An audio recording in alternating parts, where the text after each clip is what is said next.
राज्यसभा राष्ट्रपति मंत्री सब भाजपा हाईजैक कर लेगा। फिर ये ठीक परंपरा नहीं है। व्यवसायियों का क्या पीछे दौड़ने का आदत लग गया क्या आप लोगों को? नवीन जायसवाल भी दौड़ रहा था पीछे पीछे। ये क्या तरीका है? लाखवानी जी का जो एफिडेविट मैंने देखा,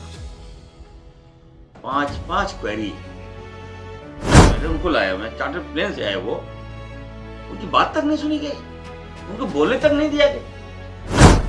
भाजपा ने तो कल हद कर दिया। हम तो ये कहेंगे कि राजनीतिक जीवन में अगर इस तरह से होगा तो हम राजनीति से त्याग दे देंगे। आप क्या भाजपा के पास कैंडिडेट नहीं था क्या? आगे बताइए, ड्रामा कर रहा था यार। पत्थर हमारा तो हमारा नहीं, लोहा हमारा लेकिन हक हमारा नहीं, सब भाजपा का।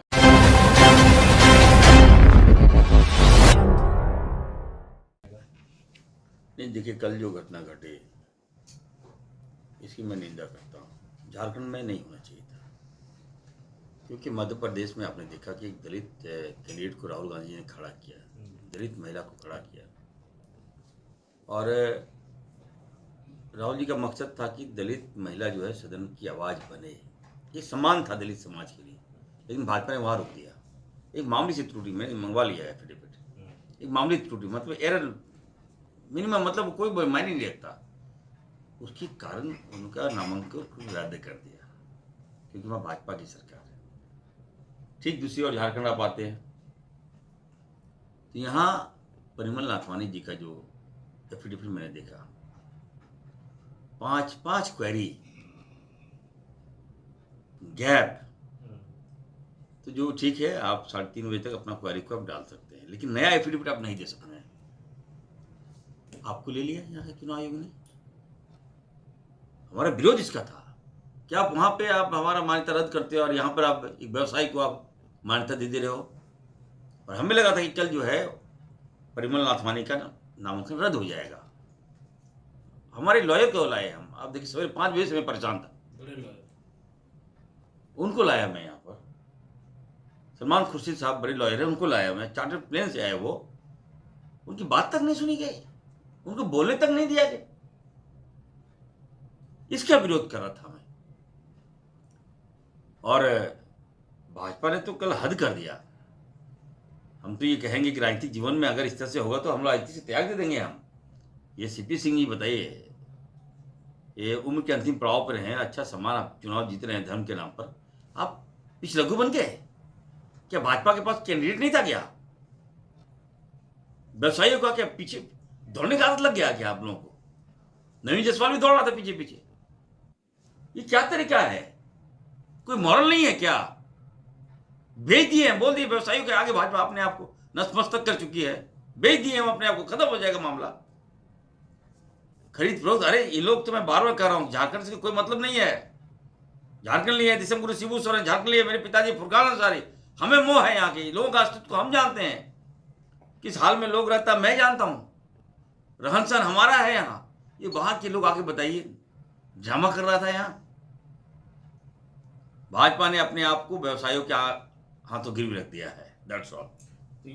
आरोप पर भी कोई दबाव था क्या? रिटर्निंग अफसर जो थे वो किसी दबाव में थे, प्रेशर में, इस तरीके में? कल की जो घटना घटी आपने देखा होगा कि बहुत बुरा लगा हम लोगों को, और जिस प्रकार भाजपा का ये रवैया रहेगा, भाजपा के इशारे पे अगर चुनाव आयोग काम करेगी तो आने वाले दिन भयावह होगा, लोकतंत्र नहीं बचेगा, अस्तित्व हमारा नहीं रहेगा। विधायक से लेकर सांसद, सांसद से लेकर राज्यसभा राष्ट्रपति मंत्री सब भाजपा हाईजैक कर लेगा। फिर ये ठीक परंपरा नहीं है, लोकतंत्र की हत्या भाजपा ने किया है कल। प्रधानमंत्री नरेंद्र मोदी के हो पाएगा स्टेट? देखिए, झारखंड जो है भाजपा शासित राज्य नहीं है, और जिसका खामियाजा भाजपा जो है मोनोपोली कर रही है। हमारे साथ भाजपा विश्वासघात कर रही है, भाजपा हमारा हक छीन रही है, भाजपा हमारा जीएसटी का पैसा नहीं दे रही है, भाजपा हमारा जो रॉयल्टी है उसका पैसा नहीं दे रही है, खनिज संपदा हमारा, कोयला हमारा, लोहा हमारा, सोना हमारा, बालू हमारा, पत्थर हमारा, सब लेके जा रही है भाजपा, लूटे जा रही है भाजपा, लेकिन उसका टैक्स का पैसा तक में नहीं दे रही है।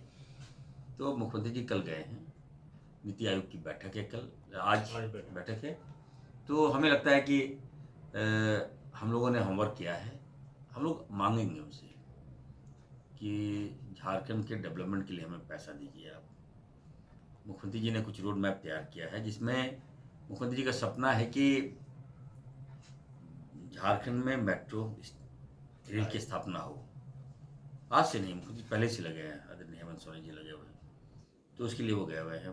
कई कॉलेजेस के लिए लग गए हुए हैं, मेडिकल कॉलेज के लिए लग गए हुए हैं, फ्लाईओवर के लिए वो गए हुए हैं कि मतलब हम चाहते हैं कि हमारा जो हक है वो मिलना चाहिए, झारखंड का हक मिलना चाहिए।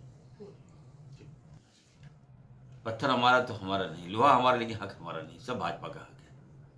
तो ऐसे में हम लोग लगातार प्रयास कर रहे थे, हमारे लाखों लाख करोड़ रुपया सेंट्रल से बकाया है जो दे दे हमारे। दूसरा है, हम लोग मांग करेंगे कि झारखंड रॉयल्टी टैक्स जीएसटी का पैसा वापस करें और डेवलपमेंट के लिए पैसा दें हमें। हमारे पास पैसा नहीं है झारखंड में, हम झारखंड का विकास करना चाहते हैं हम लोग, लेकिन सेंट्रल ने पैसा रोक दिया है। तो जो जानकारी मिल रही है कि लोकप्रिय मुख्यमंत्री जी ने कई रोड मैप लेके गए हैं, होमवर्क लेके गए हैं, तो संभवतः नीति आयोग से कुछ पैसे मिलेंगे हम लोग को, तो हम लोग यहाँ का विकास करेंगे। जैसे मेट्रो वगैरह सीएम साहब का सपना है, झारखंड में मेट्रो हो, आबादी बढ़ रही है, झारखंड का पहले का अगर आप देखिएगा क्षेत्रफल वो बढ़ रहा है, लोग आ रहे हैं, बस रहे हैं, ट्रैफिक जाम हो रही है। तो मुख्यमंत्री जी का जो सपना है कि नहीं यहाँ मेट्रो लाया जाए, तो मेट्रो भी यहाँ झारखंड में देखने को मिल सकता है जल्दी। अच्छा, रिम्स एमजीएम सहित जो मेडिकल कॉलेज में सीट बढ़ाने को लेकर क्या स्थिति है? कल आपकी तरफ से जानकारी भी कुछ मिली कि कितनी सीटें बढ़ रही हैं और कितना फायदा होगा उससे? देखिए, ये झारखंड का रिक्वायरमेंट था, हेल्थ सेक्टर को मजबूत करना है। आए दिन जो आप लोग भाजपा दिखाती है कि खामियां ये वो, तो इसको रोकने के लिए एक जब डॉक्टर मंत्री बना है तो मेरा आज कोई विजन है अपना, एक थॉट है जिसको लेके मैं चल रहा हूँ। हमने प्रयास किया, हम नेशनल मेडिकल काउंसिल से मेरी वार्ता हुई और हमने कहा कि हमें सीट दीजिए, आप सीट बढ़ाइए। तो कहा गया कि एक सीट में इतना पैसा लागत लगेगा, तो हमने कहा कि पैसे की दिक्कत नहीं है, आप सीट दीजिए हमें, क्योंकि जो मेडिकल कॉलेज है मात्र 100 सीटें हैं, डॉक्टर बढ़ेंगे नहीं, बड़े पैमाने पर डॉक्टर आएंगे नहीं, आबादी बढ़ रही है, डॉक्टर्स की संख्या झारखंड में घट रही है। तो आप कैसे कल्पना कर सकते हैं कि हम स्वास्थ्य व्यवस्था को बेहतर करें? इस दिशा में मैं ठोस कदम उठाया हूँ। आज देखिएगा रिम्स में 250 मेडिकल, 26 सालों में जो इतनी मंत्री रहे, मैं किसी क्रिटिसाइज नहीं करता, लेकिन मेडिकल सोच नहीं था आपके अंदर। डॉक्टर तो आपको क्या चाहिए, कैसे ठीक कीजिएगा, कैसे बेहतर कीजिएगा, ये तो नहीं था किसी के पास। अब मैं कर रहा हूँ तो लोग आश्चर्यचकित कर रहे हैं, तो मैं अपना काम किए जा रहा हूँ, छोड़िए, मुझे परवाह नहीं क्या है। लेकिन ये सही है कि व्यवस्था मैं ठीक कर रहा हूँ, थोड़ा समय लगेगा। रिम्स 2 की स्थापना आप देखिए, 1 साल से मैं लगा था, मुख्यमंत्री जी ने बहुत मुझे मदद किया। I am thankful to CM कि वो अप्रिशिएट माई वर्क। 1 साल से बताइए, एशिया का सबसे बड़ा हॉस्पिटल रांची में मिलेगा, मेरा क्या मोटिव है? यहाँ के लोगों का बेहतर इलाज ना मैं करूँ। जो पेशेंट दूसरे राज्य जाते हैं, पैसा भी देते हैं, घर बार सब कुछ बेच देते हैं, रिजल्ट क्या होता है? 0, मौत। नहीं बचा सके, पैसा भी गया, घर बार भी बेच दिया, नहीं बचा सके। आए दिन ये घटनाएं घट रही है। इसको रोकने के लिए हम रिम्स 2 ला रहे हैं। एशिया का सबसे बड़ा हॉस्पिटल रिम्स 2 बनेगा, तो निश्चित तौर पर बता दो 25 साल तक जनता हमें सेवा का मौका देगी, हमारी सरकार को सेवा का अवसर देगी। अभी क्या स्टेटस है रिम्स 2 का? कब कितने आगे बढ़ चुके हैं अब बजट पास से? देखिए, हम लोग भाजपा मतलब केंद्र सरकार से पैसा नहीं लिए, हम कर्जा लिए, हम लोन लिए हैं बैंकों से, सेंट्रल बैंक मतलब दूसरी कंट्री से पैसा लोन लिए, नाम नहीं बताऊंगा मैं। लोन लेकर सब कुछ दिखाकर हम पैसा देंगे, लोन चुकाएंगे। जो हॉस्पिटल बनेगा वो हॉस्पिटल ऐसा होगा, आप देख लीजिएगा कि पूरे एशिया में वैसा हॉस्पिटल नहीं है। आने वाले दिनों में देखिएगा, 12,000 करोड़ की लागत है, एस्टिमेटेड कॉस्ट है। अभी 4,500 करोड़ सेंक्शन हुआ है, उसके बाद हम बनाएंगे। वहाँ जब हॉस्पिटल बनेगा सभी फैकल्टी वहाँ होगी, वहाँ कैंसर के इलाज होंगे, वहाँ अलग वार्ड बनाएंगे हम, किडनी ट्रांसप्लांट होगा वहाँ अलग वार्ड हम बनाएंगे, लीवर का इलाज होगा, लीवर ट्रांसप्लांट होगा, अलग वार्ड हम बनाएंगे। कार्डिक, हार्ट, आप देखते होंगे हमारे पास नहीं है व्यवस्था। हार्ट का स्पेशली हम हार्ट सेंटर खोलेंगे उसी जगह, उसी हॉस्पिटल में। ओपन हार्ट सर्जरी भी होगा, सब कुछ होगा वहाँ। बाहर जाने की जरूरत नहीं। बाहर जाने की ब्रेन जो सोचिए आप, आज दिन रूट एक्सीडेंट होता है यहाँ। आप देखते होंगे हॉस्पिटल में बच्चा पड़ा है, होश नहीं आ रहा है, बेहोश है, मोटरसाइकिल एक्सीडेंट हुआ है कोई तो ऑपरेट करने के बाद भी एक बेहतर ट्रॉमा मतलब सेंटर न्यूरो का खोलने जा रहे हैं, रिम्स में होगा। तो टोटल आप कह सकते हैं कि एक अच्छा हॉस्पिटल हम देने जा रहे हैं यहाँ के लोगों को। हम तमाम पार्टियों से मैंने आग्रह किया है कि कम से कम हेल्थ में पॉलिटिक्स नहीं, मुझे सपोर्ट कीजिए।